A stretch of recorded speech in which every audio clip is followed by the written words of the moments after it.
Hey guys, what's up? So today I'm making a video on a Salamangreat deck made for the 4 attribute event that's going on in Master Duels at the moment. And now the reason why I'm making this deck to show off is just to help people who want to play this event and who don't want to sort of commit to a bunch of resources, but want to play the event. And this is to kind of help out with the deck building, sort of like a template. And then if you have additional staples like I do in this particular deck, you can add them in to make the deck even stronger. And yeah, I just kind of want to talk about it and hopefully be a quick video here. Now, the basic structure of the deck is essentially just 3 of the structure deck from the shop. Let me just go ahead and show you the shop here. Let's see. All right. So you can basically just buy 3 of these, and you can make the deck. The main cards you're gonna get out of this is the extra deck stuff. So you need 3 Bay Links, you need 3 Sunlight Wolf, and this already comes with 2 Heat Leo, so you don't really need any more than that. And then you have Heat Soul here. The also main important card you get out of this is the Silent Mining, which is an Ultra. So that's great to have. And everything else in the deck is super cheap. They're all just commons and super rare, so nothing too crazy there. But those are the main cards you need when you buy 3 of these structure decks. So let's go back to my deck here, and then I'll show you how I sort of built it. All right. So as you can see, I do have some cards that you won't get from the structure deck, which are these staples right here. You got Maxi, Ash Blossom, Impermanence, and Call by the Graves, and also Harpy's Feather Duster. So these cards, not including the structure deck, but if you have them, you can add them to the deck. I would say you should probably craft them anyways. These are like the main staples of Master Duels, and so if you don't even use them in this particular deck, you can always use them in your other decks when you're playing the main regular Master Duels. So these will always be good. I don't think they'll ever get banned. They might get hit, but they won't get banned. Like Maxi has the highest chance of ever getting banned. But if they do ban this card, most likely Konami will give you your refund of your crafting material in the future, or your dust, or whatever you might call it. But and then the other card that might get hit, maybe Call by the Graves. But other than that, like yeah, these ultras are always good to have, but they are quite expensive. As you can kind of see here, I have 8, about 11 ultras that you might need to craft, which is a lot. But if you're on the budget and you just want to play this event, you don't need these cards specifically. You can just fill it up with more engine cards. And well, let's take a look at some of the potential engine cards here. So you can also, if you don't have these particular staples, you can play more engine cards like more Falcos. You can play more you can play this thing, the Foul, and yeah, that's really it. Those are the only real engine cards I probably would play. If not, you can also play more Will of the Great Salaman, or you can play more of their traps to kind of sort of make up for the missing staples if you don't have them. But let's go through the deck real quick, and I'll talk about it. Also, I guess before we go any further, speaking of engine cards, you can splash another engine in here if you like. You can also splash mech mages. So for this particular event, the mech mage that you probably want to try out is addition, subtraction, and multiplication. And you also need to craft 1 Plancient and 1 Emberian. I don't even know how to pronounce this name, honestly. One of these, and the Super Factorial. So that's a total of 5 additional cards you can play if you want to splash in the mini Mathmech engine. So the idea here is to get the subtraction, addition, and multiplication into the graveyard, and then you can also accede into Lamprancient to search for Super Factorial. Once you have that in the these 3 in the graveyard, Super Factorial essentially acts as a Trishula So it's pretty good. Sort of a mini engine. I decided just to play pure Salamangreats. But if you do use subtraction and multiplication, you are locked into Sideverse. But that doesn't really matter because your entire extra deck is essentially Sideverse monsters. So, um, not a huge hindrance to you. But that is an engine you can also play if you didn't want to craft these Ultra staples. So you will only need to craft one um, Ultra. So you would build the entire deck, craft the one Ultra, and splash in those 4 cards into the deck. So that would eat up a little bit of space there. You can also play Foolish Burial. However, Foolish Burial is an Ultra. Foolish Burial works better with the Mathmech engine deck because then you can dump the Mathmech monster that you're missing into the graveyard, or you can also use it to dump any of your Salamangreats. So Foolish Burial is another decent card for the deck. But for this particular deck, I just built it with mostly just the 3 structure deck and a couple staples. So yeah, let's go through the deck real quick. We got 3 Maxis, 3 Ashes, pretty basic there, and 3 buffer low, pretty not your best normal summon, but it still helps. You can kind of put like your Spinies into the graveyard. You can put your Jack or Jaguar.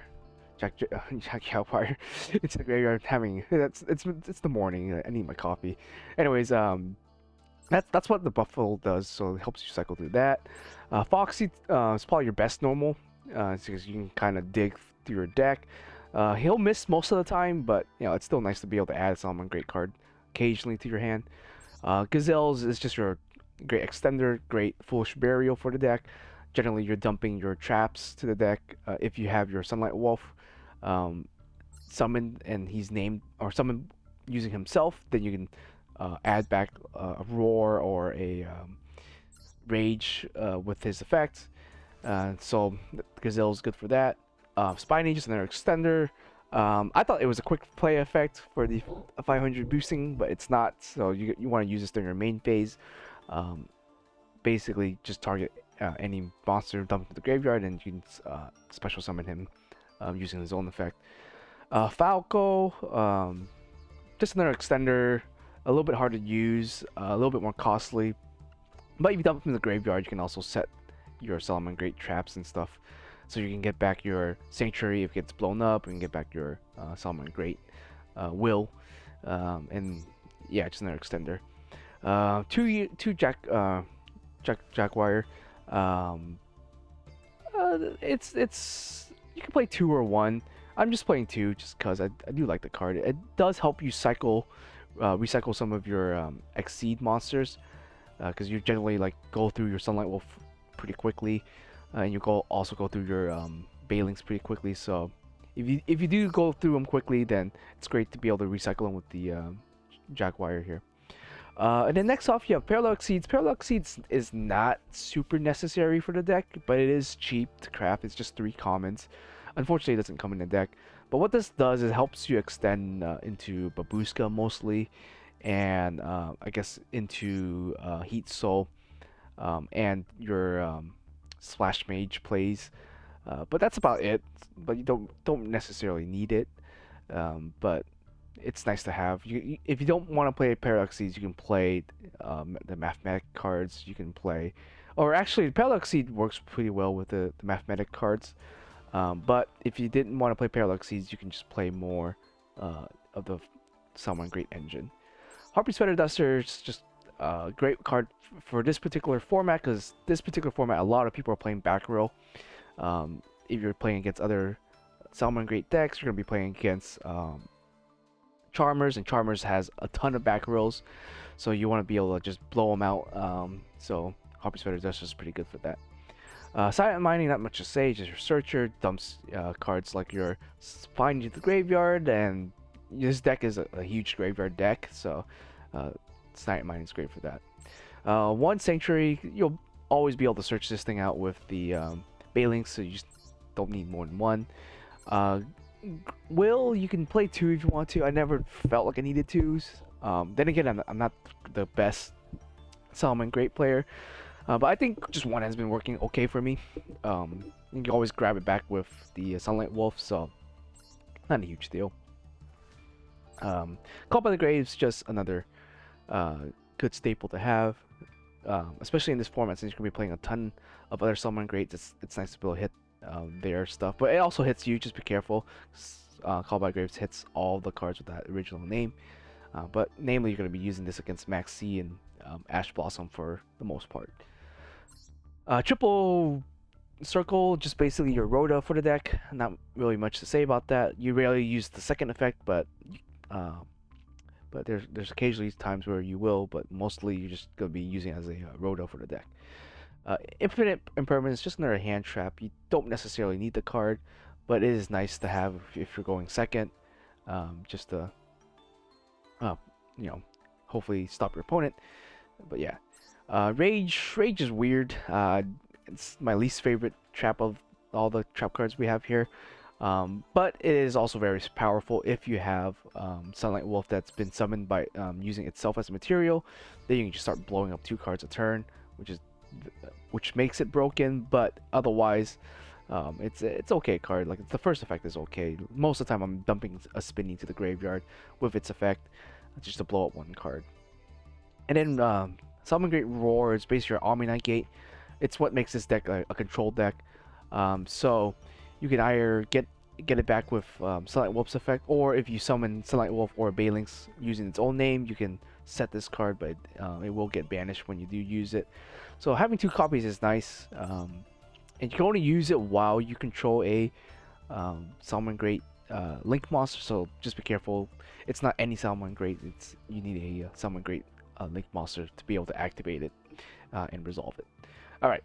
Extra deck wise, pretty basic. You will have to craft the Stalio here. It's just I rarely ever summon this thing, but it is there in case you want to extend. I haven't really found a huge use for it, but I've seen some people play too. I think just 1 is good enough. Babushka is pretty good. Half the time I will just go into Babushka, because none of your monsters really need to be summoned in attack mode for them to activate their effect. Most of them, or they don't need to be summoned, in attack mode to activate effect. The only one that might get negated by Babushka is your Parallel Exceed, but everything else for the most part summons from the graveyard, or their effects in the graveyard or in the hand. So Babushka doesn't hurt you at all. On top of that, most of your monsters are link monsters, so they cannot be switched to defense. So that's why you have the Babushka. So Babushka just doesn't hurt us at all, but hurts our opponent. And the way you go into Babushka is generally with Parallel Exceeds or the Jaguar or Falco. Yeah, good card to have. All right, Triple Balynx, you just need him. You go into this thing multiple times. Also protects your cards from destruction, which is nice. Update Jammer is when we need to push for damage. Don't really go into it too often, but it is here. It's here namely for the access code play, but we don't have access codes, so you can honestly just take it out if you don't want to play it. Triple Sunlight Wolf, you really need it, and it's your best link to monster, and if you link into him while you have the Sanctuary, it's great because then it just costs 1 material there. Hita is good for this particular format for 4 attributes because you'll be playing against a bunch of mirror matches, and you'll be playing against other Charmers, and you can also just summon, grab an Ash and go into something else if you need to. So yeah, Hilta, pretty good card. Definitely like it for the 4 attribute format here. Splash Mage helps you go into Transcode Talker. Transcode Talker, just basically a big body on the board in this particular format, and helps you when it's cold linked. It protects your other monsters, so you can protect like maybe a Heat Leo, or you can protect Balynx, or you can just protect another Heat Soul if you can, if you're able to have enough bodies go into both of those. But yeah, Transcode, just another card that is nice to have. So these are like the supers you'll have to craft. You'll have to craft Stalio, you'll have to craft Babushka, and you'll have to craft maybe Hilta. You don't really need her, but Haven't Heard is nice.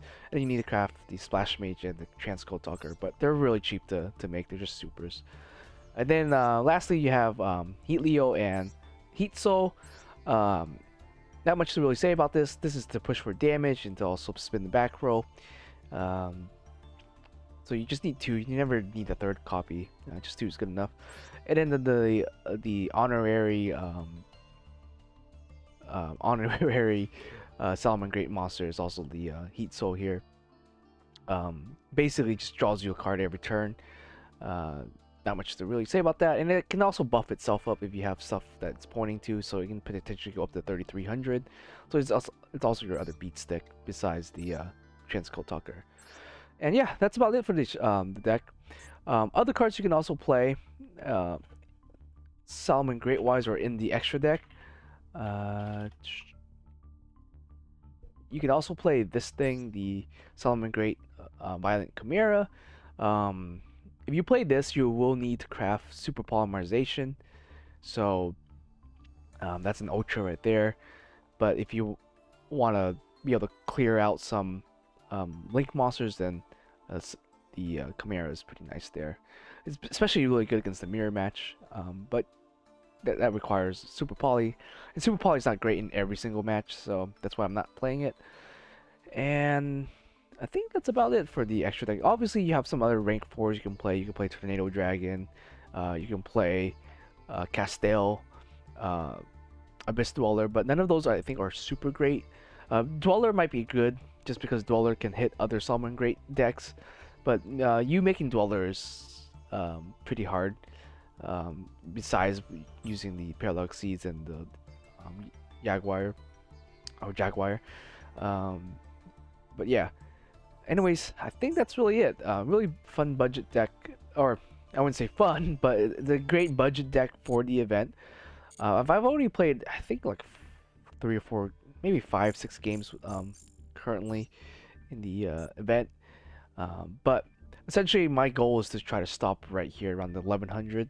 That will get you the max amount of gems, and then everything else after that is just tickets, and they're kind of, junk tickets. So unless you want the title, but yeah, up to about 2100, 1100 is where you want to be at. Get all your gems, and then obviously the missions also will grab you some nice nice amount of gems. I think I completed a majority of them.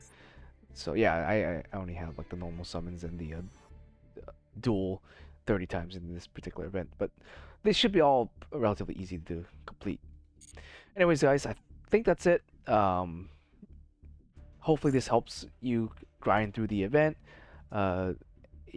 It's if you're on a losing end, it's okay to just scoop because you only get 50 gold or 50 coins out of the event if you lose.